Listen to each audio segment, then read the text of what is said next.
Boa noite a todos mais uma vez, que possamos novamente dar início, reinício a este nosso estudo, o estudo do Livro dos Espíritos, que possa o Espírito da Verdade conduzir-nos para que possamos da melhor maneira possível compartilhar, refletir, para que deste modo compreendamos cada vez mais esta doutrina que nos apresenta respostas para todas as questões que pudermos fazer, imaginar.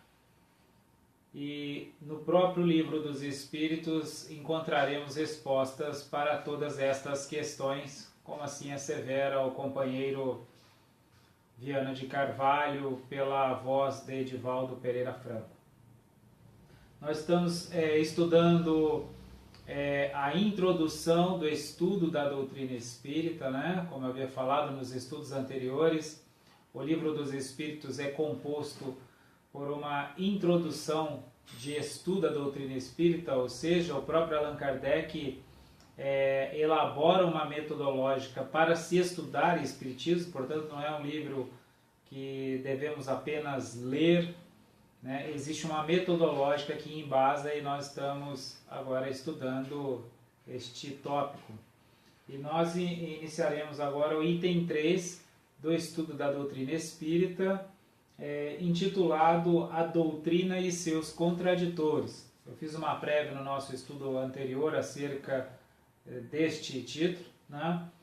E agora eu vou lendo e vou comentando aqui para irmos desenvolvendo uma acepção, uma concepção e uma apreensão mais aprofundada do que a introdução do estudo da doutrina espírita nos traz. Bom, dando início aqui. A doutrina espírita, como toda novidade, tem seus adeptos e seus contraditores. Tentaremos responder a algumas das objeções destes últimos, examinando o valor das razões em que se apoiam, sem termos, entretanto, a pretensão de convencer a todos, pois há pessoas que acreditam que a luz foi feita somente para elas. Dirigimos-nos às pessoas de boa fé, sem ideias preconcebidas ou posições firmadas, mas sinceramente desejosas de se instruírem, e lhes demonstraremos que a maior parte das objeções que fazem à doutrina provém de uma observação incompleta dos fatos e de um julgamento formado com muita ligeireza e precipitação.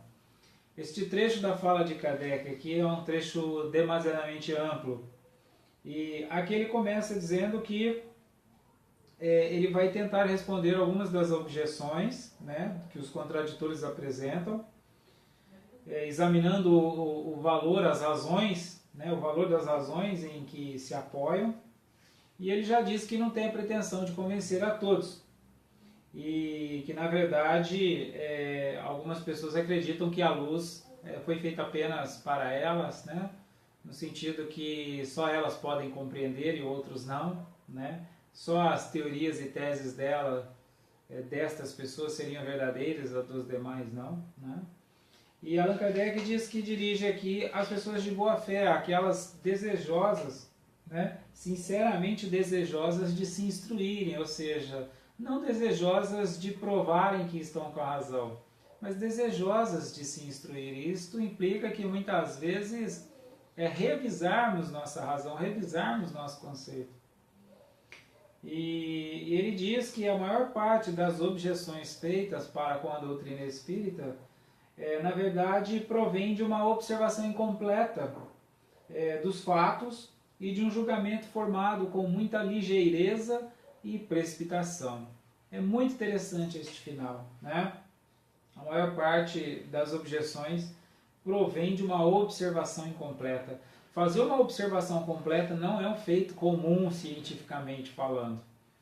Porque se nós pensarmos completamente completa, na verdade, haveria necessidade de uma observação sócio-histórica completa, ou seja, eu teria que estudar todas as ciências, toda a história, né, contemplar a totalidade do empreendimento científico que a sociedade vem realizando ao longo dos séculos, para que eu pudesse, de fato, ter uma observação completa. Tá? Então, Allan Kardec aqui faz alusão a uma completude ligada às temáticas que ele analisa. Tá? Então, por isso que ele utiliza o termo observação incompleta, porque alguns sequer se dão ao trabalho de compreender o que a doutrina está apresentando para contradizê-la, né? E ele diz também, então, que é uma observação incompleta dos fatos. Mais uma vez, Kardec enfatizando que a doutrina espírita embasa numa factualidade, ou seja, ela não é uma doutrina de característica teológica, no sentido de que ele criou uma explicação a partir de sua própria ideia e a estruturou, e do modo que ela, na verdade, seria um achismo, digamos assim, né? E ele diz que não, ele diz que ela é estruturada na factualidade, nos fatos, naquilo que é tomado como verdade consensualmente estabelecida. Ele vai utilizar o termo axioma, né, logo na questão 4 do Livro dos Espíritos, mostrando que algumas coisas não possuem dependência com o acreditar ou desacreditar. São axiomas, né? São inegáveis, irrefutáveis, factuais e procedentes sempre, né? Em todo tempo e espaço. Bom, enfim, só para observar como Allan Kardec coloca a doutrina espírita como uma factualidade, tá? Não é uma questão de crença, porque muitas vezes a doutrina espírita pode ser interpretada como alguma coisa relacionada com crença, com crendice. E Allan Kardec, já na introdução do estudo da doutrina espírita, está dizendo que não, né? Está dizendo que aqui não tem espaço para crença. É uma nova ciência que embasa-se nos fatos, tá? Então, inclusive algumas coisas que você eventualmente acredita, né, pode ser rompido, né, refutado pelos fatos, porque a doutrina espírita vai embasar-se nos fatos e não na crença, não naquela mera questão de altamente, né, a autodeliberada de uma coisa ser tomada como verdade. Recordaremos inicialmente, em breves palavras, a série progressiva de fenômenos que deram origem a esta doutrina. Então, ele vai fazer um recorde, né, um recordar inicialmente, em breves palavras, né, da série progressiva de fenômenos que deram origem a esta doutrina. E a fenomenologia mediúnica, ela é o marco inicial da análise de Kardec. Não que ela se resuma em uma análise fenomênica, mediúnica, mas parte daí, da análise fenomênica, que Kardec começa a iniciar os primeiros questionamentos acerca das inteligências extracorpóreas, que na verdade inicialmente ele nem supunha se tratar de inteligências extracorpóreas, ele supunha inclusive se tratar de magnetismo, né? Pois ele era adepto também das ideias de Franz Mesmer, um médico que estudava o magnetismo e desenvolvia. Então Allan Kardec era interessado neste tema, né? Era um tema que ele era interessado, estudava, e quando conheceu os fenômenos das mesas girantes, ele supôs que estava relacionado a este eletromagnetismo, e que curiosamente ele se depara depois com inteligências extracorpóreas e daí por diante. Mas não vou aprofundar neste ponto, só para mostrar, né, só para elucidar aqui, que ele diz que vai recordar inicialmente a série progressiva de fenômenos. O primeiro fato observado foi o movimento de objetos, designaram-no vulgarmente com o nome de mesas girantes ou dança das mesas. Esse fenômeno, que parece ter sido observado primeiramente na América, ou melhor, que se teria repetido nesse país, porque a história prova que ele remonta à mais alta antiguidade, produziu-se acompanhado de circunstâncias estranhas como ruídos insólitos e golpes desferidos sem uma causa ostensiva conhecida. Dali propagou-se rapidamente pela Europa e por outras partes do mundo. A princípio provocou muita incredulidade, mas a multiplicidade das experiências em breve não mais permitiu que se duvidasse da sua realidade. Então ele faz menção aqui, né, que os fenômenos foram inicialmente percebidos na América, né, foram percebidos na América, e o fenômeno das mesas girantes depois se estendeu por toda a Europa e depois não tinha mais como duvidar da realidade. Em meados dos anos de 1850, foi um boom, na verdade, no mundo inteiro, né, os fenômenos das mesas girantes, de objetos, enfim, como ele elucida aqui, né, e chegou num ponto que não dava mais para duvidar da realidade destes fenômenos, porque eles ocorriam no mundo inteiro, né, de modo sistemático. Se esse fenômeno se tivesse restringido ao movimento de objetos materiais, poderia ser explicado por uma causa puramente física, né? O que eu mencionei agora há pouco. Se fosse só movimentação, poderia ficar na questão eletromagnética ou magnética. Mas na verdade não era algo puramente físico, porque estes fenômenos se mostraram inteligentes, né? Então eles transcenderam o aspecto puramente físico da questão. Estamos longe de conhecer todos os agentes ocultos da natureza e mesmo todas as propriedades dos que já conhecemos. A eletricidade, aliás, multiplica diariamente ao infinito os recursos que oferece ao homem e parece dever iluminar a ciência com uma nova luz. Não haveria, portanto, nada de impossível em que a eletricidade, modificada por certas circunstâncias ou qualquer outro agente desconhecido, fosse a causa desse movimento. A reunião de muitas pessoas, aumentando o poder de ação, parecia dar apoio a essa teoria, porque se poderia considerar essa reunião como uma pilha múltipla, em que a potência corresponde ao número de elementos.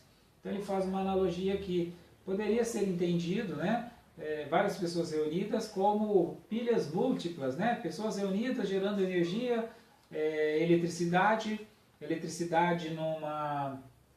numa dimensão desconhecida, né, como ele diz aqui, né, outro agente desconhecido, modificado por certas circunstâncias. Quando a gente vai observar aqueles estudos da eletricidade, quando os inventores criam a transmissão sem fio, né, a primeira campainha sem fio, aquilo eram fenômenos fantásticos, né, e ficavam se imaginando como que aquilo se dava, né? E na verdade era desconhecido que existia um plano, entre aspas, etérico, né? Naquela época. Hoje a gente trata como um eletromagnetismo que transita em nossa dimensão naturalmente, mas naquela época era algo assim, nossa, da onde que passa essa energia, como que passa, né? Então Allan Kardec diz que poderia ser, tudo bem, mas o problema, entre aspas, é que eram fenômenos inteligentes, então não dava para se resumir a reunião de pessoas como mera pilha, mero agregar de eletricidade. O movimento circular nada tinha de extraordinário, pertence à natureza. Todos os astros se movem circularmente. Poderíamos, pois, estar em face de um pequeno reflexo do movimento geral do universo. Ou melhor dito, uma causa até então desconhecida poderia produzir acidentalmente nos pequenos objetos em dadas circunstâncias uma corrente análoga a que impulsiona os mundos. Allan Kardec coloca, inclusive, né, uma mesa girante não quer dizer nada. Vai que é o mesmo fenômeno que faz girar a Terra, né, numa escala menor, por um pequeno reflexo do movimento geral do universo, né? Que isso na verdade pertence à natureza, que não seria nada demais, né? Uma causa desconhecida poderia produzir até acidentalmente o fenômeno da mesa girante. Olha como Kardec é um cientista cético, né? Ele não vai enveredar pelo aspecto crendice, né? Ele não vai tomando nada como verdade, como fato, sem uma análise crítica. Então, na verdade, Allan Kardec era profundamente cético, né? Você vê que o processo de estruturação da nova ciência, da doutrina espírita, ela perpassa por uma estruturação crítica. Então, não é algo que foi criado para dar resposta. Foi uma consequência de uma análise cientificada que foi construindo o corpo da doutrina espírita. Dando continuidade aqui. Mas o movimento não era circular, frequentemente era brusco, desordenado, o objeto violentamente sacudido, derrubado, conduzido numa direção qualquer e contrariamente a todas as leis da estática, suspenso e mantido no espaço. Então ele tenta fazer uma análise em relação ao movimento geral do universo, né? Mas só que os movimentos eram bruscos, a mesa rodava para um dos lados, né? De vários lados, enfim, estava contrariando as leis da estática, estava contrariando aquilo que já era conhecido pelas leis da natureza, né? Não obstante, nada havia ainda nesses fatos que não pudesse ser explicado pelo poder de um agente físico invisível. Não vemos a eletricidade derrubar edifícios, arrancar árvores, lançar à distância os corpos mais pesados, atraí-los ou repeli-los. Então ele diz que mesmo assim ainda daria para, mesmo não sendo análogo ao movimento geral do universo, que façam que os astros, né, girem em torno de si mesmo e em torno de outros astros, mesmo assim ainda poderia haver uma explicação. Mas, né, vamos continuando aqui. Supondo-se que os ruídos insólitos e os golpes não fossem efeitos comuns da dilatação da madeira ou de qualquer outra causa acidental, poderiam ainda muito bem ser produzidos por acumulação do fluido oculto. A eletricidade não produz os ruídos mais violentos, né? Então a questão do ruído ele podia ser concebido como uma dilatação da madeira, né? Ou seja, daria para fazer explicativas para o fenômeno das mesas girantes. Até esse momento, como se vê, tudo pode ser considerado no domínio dos fatos puramente físicos e fisiológicos. E sem sair dessa ordem de ideias, ainda haveria matéria para estudos sérios, digna de prender a atenção dos sábios. Por que não aconteceu assim? É penoso dizer, mas o fato se liga às causas que provam, entre mil e outras semelhantes, a leviandade do espírito humano. Então aqui ele começa a dizer que mesmo que, né, tivesse mesa girada, poderia ter chamado a atenção dos sábios, né, dos cientistas que vão estudar, os físicos da época, digamos assim, né? Mas ele fala que existe o aspecto da leviandade no espírito humano. De início, a vulgaridade do objeto principal, que serviu de base às primeiras experiências, talvez não lhe seja estranha. Que influência não teve uma simples palavra, muitas vezes, sobre coisas mais graves? Sem considerar que o movimento poderia ser transmitido a um objeto qualquer, prevaleceu a ideia da mesa, sem dúvida, por ser o objeto mais incômodo e porque todos se sentam mais naturalmente em torno de uma mesa que de qualquer outro modo. Ora, os homens superiores são às vezes tão pueris que não seria impossível certos espíritos de elite se julgarem diminuídos se tivessem de ocupar-se daquilo que se convencionaria chamar a dança das mesas. Então ele diz que a questão da leviandade é a questão também de que algumas pessoas, alguns cientistas, poderiam se sentir desconfortáveis em estudar dança das mesas, né? Eles poderiam ser ridicularizados com isso, né? Nós temos inclusive um aspecto histórico muito interessante de um renomado cientista que durante muitos anos estudou os fenômenos mediúnicos e manteve-se em segredo porque a academia inteira não aceitava, né? Ele, inclusive junto com a equipe de estudo, ele chega nesta conclusão e chega na hora da equipe assinar, a equipe não quer, se abstém de assinar, falou, a gente não vai assinar esse estudo não, é verdade, comprovamos, tá legal, mas eu não vou assinar este estudo porque isso vai me deixar com uma imagem ruim. Então mesmo que os pesquisadores tinham consciência, né, eles não quiseram assinar esta pesquisa porque achavam que isso iria comprometer e que de fato, né, existia um estereótipo em cima da questão e com isso então eles poderiam ter a imagem, né, na concepção deles, ter sua imagem fragilizada, comprometida por conta dos estudos, mas comprovar, né? Continuando aqui. É mesmo provável que, se o fenômeno observado por Galvani o tivesse sido por homens vulgares e caracterizado por um nome burlesco, estivesse ainda relegado ao lado da varinha mágica. Qual o sábio que não se teria julgado diminuído ao ocupar-se da dança das rãs, né? Então aqui ele faz uma alusão ao cientista Galvani, né? Que se ele não fosse o Galvani a estudar o que estudou, né? Estaria a coisa aí passando pelo tempo, né? Sem maiores considerações, ser relegado ao lado da varinha mágica, né? Enfim, mostrando este aspecto da leviandade do espírito humano, que então dificultaria os cientistas a analisarem sem um preconceito, né? Digamos assim. Alguns, entretanto, bastante modestos para aceitarem que a natureza poderia não lhes ter dito a última palavra. Olha que interessante, né? Alguns, entretanto, né, bastante modestos, né, para aceitarem que a natureza poderia não lhe ter dito tudo, né, não lhe ter dito a última palavra, porque é um ato de reconhecimento de que não sou soberano, né? Ou seja, quem me garante que eu sei de tudo, né? Então ele está dizendo isso aqui, bastante modestos para aceitarem que a natureza poderia não lhe ter dito a última palavra.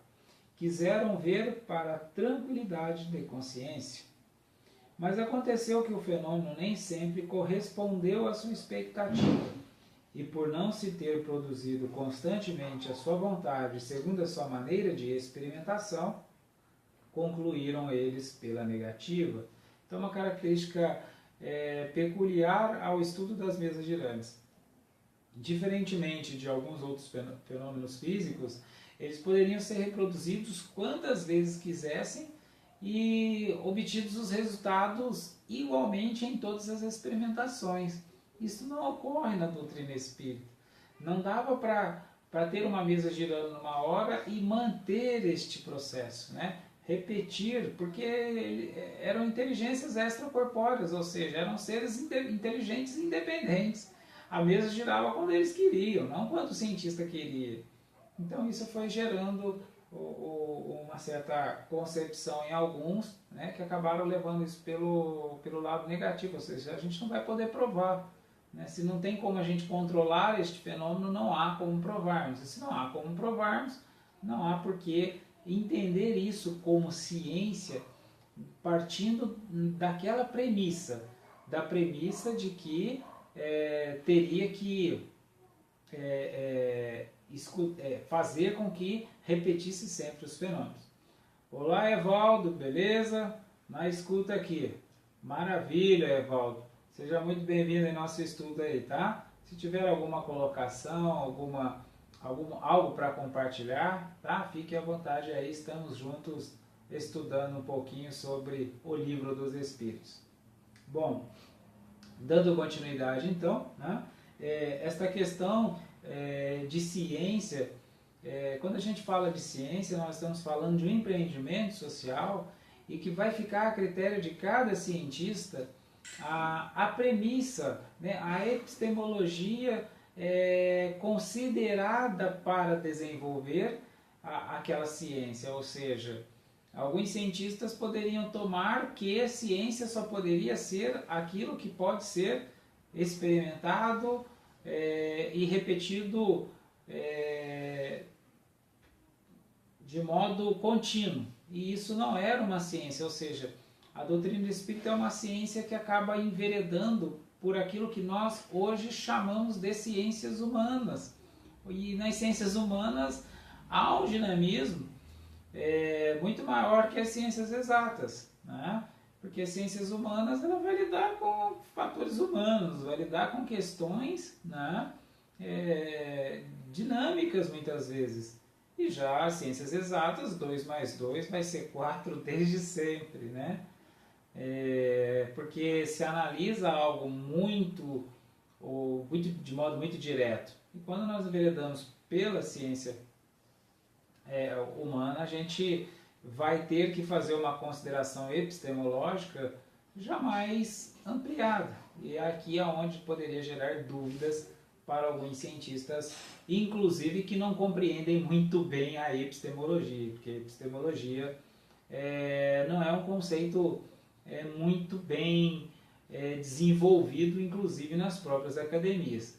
Falamos de epistemologia, muitos a entendem como filosofia da ciência, até aí tudo bem, mas esta filosofia culmina aonde e podemos ir até que ponto para estatizarmos e fazer com que isso seja base, seja uma premissa para um pressuposto científico. Como é que nós faremos isso? Isso não é um feito que qualquer cientista tem capacidade de fazer, porque o cientista ele pode, é muito fácil ele repetir o processo, uma vez que ele decora leis da natureza, né, decora fórmulas, fica muito fácil depois reproduzir isso. Agora a grande questão é fazer com que o pensamento humano intercontextualize, interconecte e gere resultantes de ideias. Isto não é um feito muito simples, portanto, era uma situação, né, que Allan Kardec está apontando aqui, que era ocorrente na época, e até porque vai ser levado pelo aspecto da leviandade, e muitos então, não entendendo mesmo, ficaria mais simples eu rechaçar algo que eu não entendo do que dizer estou diante de algo que eu não tenho capacidade profunda e ampla de analisar, ok? É mais ou menos isso que Allan Kardec está considerando aqui. Malgrado, porém, sua sentença às mesas, pois que há mesas que continuam a girar, e podemos dizer com Galileu, contudo elas se movem, né? Então Allan Kardec aqui parafraseia Galileu, né? Galileu, a célebre frase de Galileu quando vai ser julgado pelo tribunal da Inquisição, porque ele falava que a Terra girava em torno do Sol, né? E aí chega lá na hora do julgamento, ele nega, porque ele poderia ser executado à morte, né? E então ele nega, né, que a Terra não gira em torno do Sol, aquela coisa toda, e depois, na hora que ele sai do julgamento, ele diz, mas que ela gira, né? Então aqui ele faz esta alusão, né, a Galileu, né? Ou seja, mas que as mesas giram, elas giram, né? Posso querer aí distorcer para não me manter, né, para não ficar com a imagem aí perante os colegas da academia científica tal, mas que as mesas giram, elas giram. Diremos ainda que os fatos se multiplicaram de tal modo que tem hoje direito de cidadania e que se trata apenas de encontrar para eles uma explicação racional. Pode-se induzir qualquer coisa contra a realidade do fenômeno pelo fato de ele não se produzir sempre de maneira idêntica, segundo a vontade e as exigências do observador, né? O que eu falava agora há pouco sobre são fenômenos que não estão na vontade do analista, né? Do cientista que analisa. Então, o fato de eu não saber controlar o fenômeno, eu já digo que esse fenômeno não procede, não é verificável, enfim, né? Isto, segundo a vontade e exigência do observador, né? Submeter tudo isso à vontade e exigência do observador, né? O observador quem vai determinar a realidade conforme sua capacidade de observação. Os fenômenos de eletricidade e de química não estão subordinados a determinadas condições e devemos negá-los porque não se produzem fora delas. Olha o que a Kardec observa, né? O fato de haver leis naturais, né? O fato de eu não ter aquela circunstância para se dar, né? Para algo se dar, para uma experiência ser realizada, não significa que eu vou negar porque não tem ambiente, não tem circunstância, né? Seria como eu fosse fazer um experimento de alguns elementos químicos e faltar algum elemento químico e eu agora passar a negar a experiência porque faltou o elemento químico, ou seja, não é porque falta algumas coisas, inclusive circunstanciais, que daí eu posso simplesmente negar e dizer, não, aqueles fenômenos não acontecerão. Como não? Eu não tenho nenhum elemento para poder comprovar, né? Então é mais ou menos isso do ponto de vista epistemológico que Kardec está analisando aqui, ok? Bom, dando continuidade. Devemos estranhar que o fenômeno do movimento de objetos pelo fluido humano tenham também as suas condições e deixe de se produzir quando o observador, firmado no seu ponto de vista, pretende fazê-lo seguir ao seu capricho ou sujeitá-lo às leis dos fenômenos comuns, sem considerar que para fatos novos podem e devem haver novas leis? Olha que interessante, né? Kardec está fazendo alusão àquela premissa, ou seja, se eu estou analisando coisa nova, vai implicar que eu precisarei, eventualmente, de premissas novas. Se eu estou analisando novos fenômenos, necessita, muitas vezes, pressupostos novos, né? Novas premissas, é isso que ele está dizendo aqui. Aliás, é o que vem acontecendo ao longo da trajetória da história científica, né? A ciência, lá no passado, ela na verdade não existia ciência, existia filosofia. A filosofia era a própria ciência, ou seja, não dava para comprovar-se nada, então ficava no campo das ideias, ficava no campo das reflexões, das conjecturas. Com o passar dos anos, com a capacidade de experimentações, de comprovações, de repetições, reproduções científicas, vai surgindo a ciência como um conceito mais, digamos, mais ratificado, mais robusto, mais sendo tomado como factualidade. E com o passar do tempo, né, isto foi se desenvolvendo. Eu vou dar um exemplo muito simples, né? Nós temos a alquimia que foi desenvolvendo e se tornou a química, né? A própria matemática, ela vai se desenvolvendo, com isso a gente desenvolve a física, que ainda faz análises numa perspectiva de expressões aritméticas, e a física vai se desenvolvendo de tal modo que hoje nós temos várias vertentes físicas, entre estas a quântica, né? Nós temos a própria metafísica e temos também a quântica, e quando a gente começa a enveredar pela quântica, aquelas expressões aritméticas simples vão sumindo, né?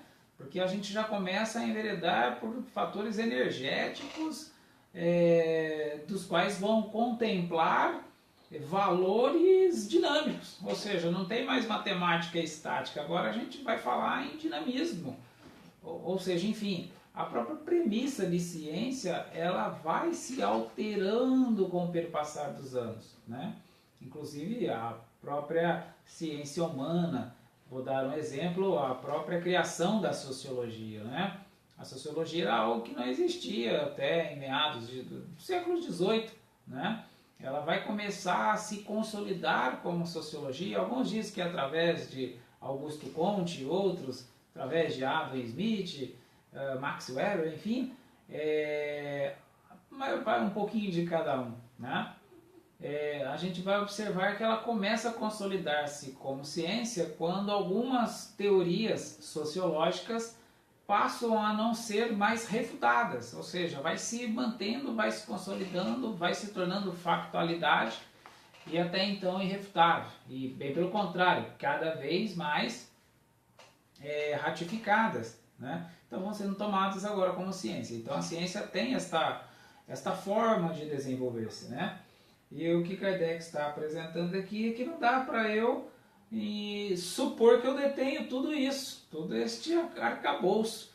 Supor, desconsiderar que a ciência em si, uma vez que ela é um empreendimento social, ela em si é dinâmica, ou seja, eu posso utilizar uma premissa hoje para fazer uma análise cientificada, mas pode ser que amanhã esta premissa não mais sirva, né? E é exatamente o que acontece quando nós vamos estudar coisas novas. E é o que Allan Kardec está observando. Se eu estou estudando coisas novas, implica, né, que pode ser que premissas velhas não sirvam mais. Não dê mais conta de estruturar-se numa análise cientificada. É o que Allan Kardec está dizendo aqui, né, fazendo estes apontamentos. Até porque muitas vezes novas análises contemplarão novas leis da natureza, e se são novas leis vai precisar de premissas novas e ainda para tratar de coisas naturais, né? Ora, para conhecer essas leis é necessário estudar as circunstâncias em que os fatos se produzem, e esse estudo não pode ser feito sem uma observação perseverante, atenta e por vezes bastante prolongada. Então, ou seja, até para se estabelecer esta nova premissa, tem de se fazer um estudo perseverante. Antes de definir uma premissa, não é tirar par ou ímpar e escolher alguma, né? A dedã escolher alguma. É um estudo através de uma observação perseverante que posteriormente dará condições para estruturar, para desenvolver uma premissa. E depois da premissa desenvolvida, o estudo persiste, persevera e continua, e é quando ele começa a entrar no campo da experimentação, da reprodução, da verificação e da constatação daquilo que é observado. Ou seja, não é um processo tão simples, por isso que ele diz que muitas vezes bastante prolongado. Mas objetam algumas pessoas, há frequentemente fraudes visíveis. Perguntaremos inicialmente se estão bem certas de que há fraudes e se não tomaram por fraudes efeitos que não conseguiram apreender, né? Kardec está fazendo esse apontamento aqui. Muitas vezes é porque eu não estou apreendendo o efeito, eu acabo tomando como fraude. Mas muitas vezes é porque eu não consegui apreender, né, a ocorrência ali. Mais ou menos como o camponês que se tomava como um sábio professor de física, fazendo experiências e era um destro escamoteador. E mesmo supondo-se que as fraudes tenham ocorrido algumas vezes, seria isso razão para negar o fato? Olha a lógica de Kardec, né? O fato de uma coisa ser fraudada não quer dizer que tiraria o mérito dela, de poder ser uma veracidade, né? Dando um exemplo muito simples. O fato de algo ser factual, ser verdadeiro, e que isso em algumas vezes tiver sido exposto como uma fraude, não quer dizer que aquilo é uma fraude. Ele foi exposto como uma fraude, foi exposto de modo fraudulento. Mas não que aquilo seja uma fraude, né? Dando um outro exemplo simples aqui, uma ilustração agora. Suponhamos que eu, de modo fraudulento, psicografe um livro porque eu quero ganhar dinheiro dizendo que psicografei um livro, né? Porque livros psicografados estão em alta, vendendo muito bem, dá para vender caro, né? E aí eu, de modo fraudulento, psicografo um livro. O fato de eu ter agido de modo fraudulento não implica que inexista obras psicografadas. É isso que Kardec está dizendo aqui, ok? Deve-se negar a física porque há prestidigitadores que se enfeitam com o título de físicos. Olha que coisa interessante, Kardec está apontando aqui, né? O fato de haver prestidigitadores que se enfeitam com o título de físicos, por conta disso eu posso negar que a física existe? Não, obviamente que não, né? É necessário, ao demais, considerar o caráter das pessoas e o interesse que elas poderiam ter em enganar. Olha o que Allan Kardec estabelece aqui como um dos pressupostos para uma análise que pudesse ser, digamos, de baixa probabilidade ou até mesmo completamente não passível de ser fraudada. Olhando a índole daqueles que irão expor aquilo. Obviamente é um indicativo, e o indicativo que poderia ser tomado como seguro, né? Suponhamos que um homem que sempre foi honrado, notadamente probo perante a sociedade, perante a família, até aqueles que conhecem ele de modo mais perto, até os próprios familiares, né? Porque ninguém é melhor que os próprios familiares para conhecer uma pessoa. E aí você constata que é alguém de uma índole irretocável, né? De uma índole inquestionável. De repente essa pessoa começa a estudar, começa a pesquisar e apresenta um estudo. Supor que este estudo em si será fraudulento, por qual razão, né? Ele não ganhará nenhum valor, ele não ganhará nenhum prestígio porque já é bastante prestigiado, bem pelo contrário, né? Falar sobre a dança das anjas ou a dança das mesas poderia gerar uma descredibilidade. mas ele está tão convicto que aquilo é uma factualidade que ele quer levar isso adiante, porque ele enxerga além daquilo, né? Ou seja, ele sabe que está diante de um grande experimento, ele sabe que está diante de algo que é novo, que vai de fato ser um agregar gigante para a humanidade. Então ele vai, né? Então é só nós verificarmos estas questões, esses aspectos, que daí nós poderíamos tomar algo como fraudulento ou não, né? Do mesmo modo que alguém sempre age fraudulentamente, né? Seria mais fácil tomarmos mais um feito deste como algo fraudulento. Seria tudo então simples brincadeira? Pode-se muito bem brincar um instante, mas uma brincadeira indefinidamente prolongada seria tão fastidiosa para o mistificador como para o mistificado, né? Então, Allan Kardec falando, suponhamos que os fenômenos das mesas girantes fossem um truque de algumas pessoas aí que querem, né, chamar a atenção. Mas um truque que está acontecendo sistematicamente em todo o planeta e de modo perseverante, persistente. Não, mas que truque é esse, né? Que brincadeira é essa, né?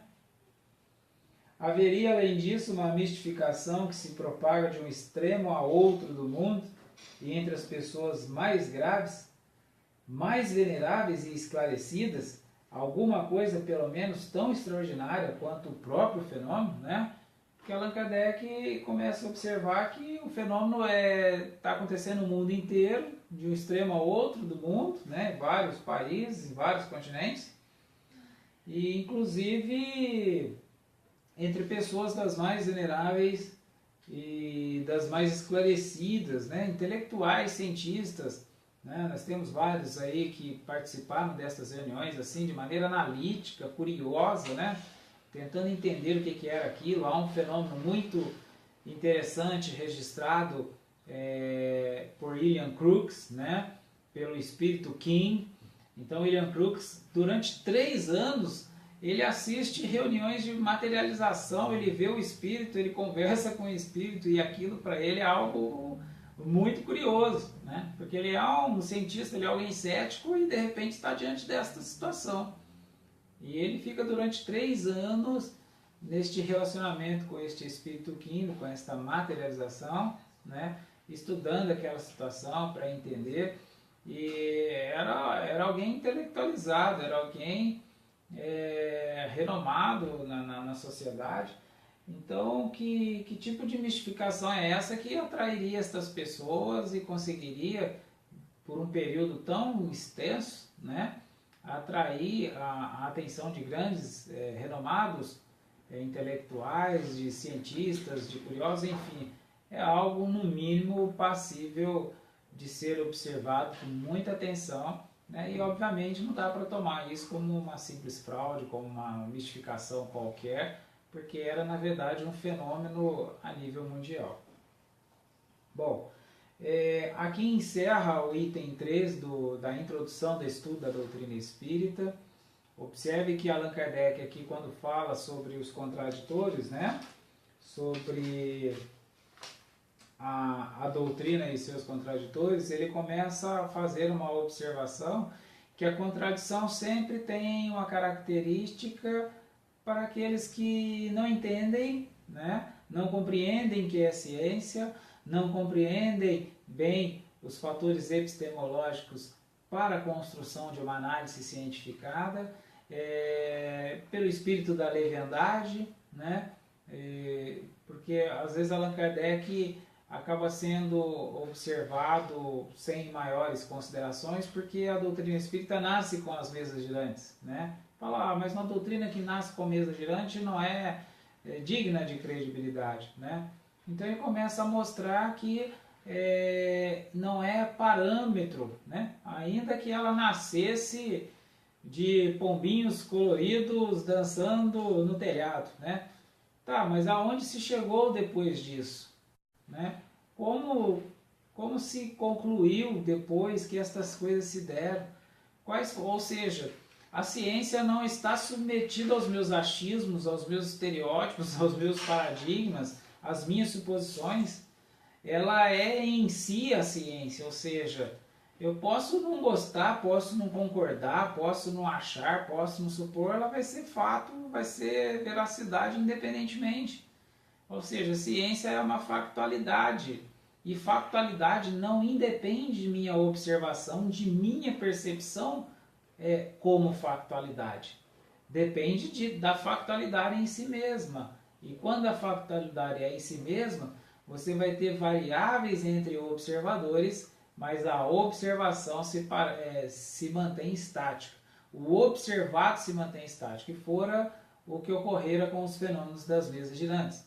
Por mais que houvessem divergências, controvérsias, contradições, os fenômenos se mantiveram, né, estáticos do ponto de vista, ocorriam do mesmo modo, né, com as mesmas características, eram mesas que giravam, mesas que interagiam com os participantes, e todos os curiosos e estudantes que analisavam a questão já chegavam à conclusão que não eram ligadas às questões eletromagnéticas, porque percebia-se a questão da inteligência por detrás destes fenômenos, enfim, né, a coisa vai tomando uma dimensão, tomando um corpo que não dá mais para negar, né, e foi exatamente assim que aconteceu com os fenômenos das mesas girantes.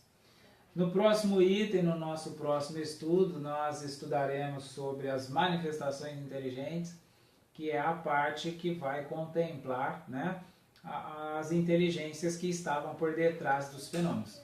Porque os fenômenos ocorriam, mas eles ocorriam por conta de manipulações, né, de inteligências extracorpóreas, ainda que utilizando-se de energias em nossa dimensão, energia das pessoas encarnadas que faziam parte daquelas reuniões. Por isso as irmãs Fox nos Estados Unidos ficaram muito famosas, né? Porque elas forneciam energia para que o fenômeno se dava, mas elas forneciam energia. Quem manipulava estas energias eram as inteligências extracorpóreas, e é onde nós iremos estudar no nosso próximo encontro sobre a temática manifestações inteligentes.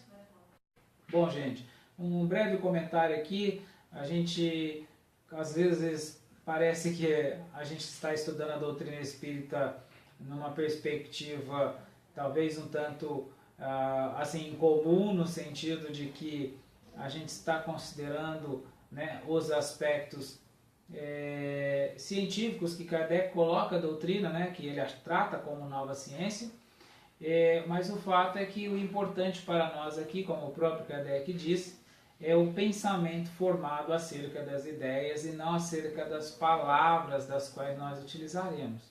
Se eu quiser resumir toda esta minha fala de hoje em robustecer de fé, eu posso chamar isso também.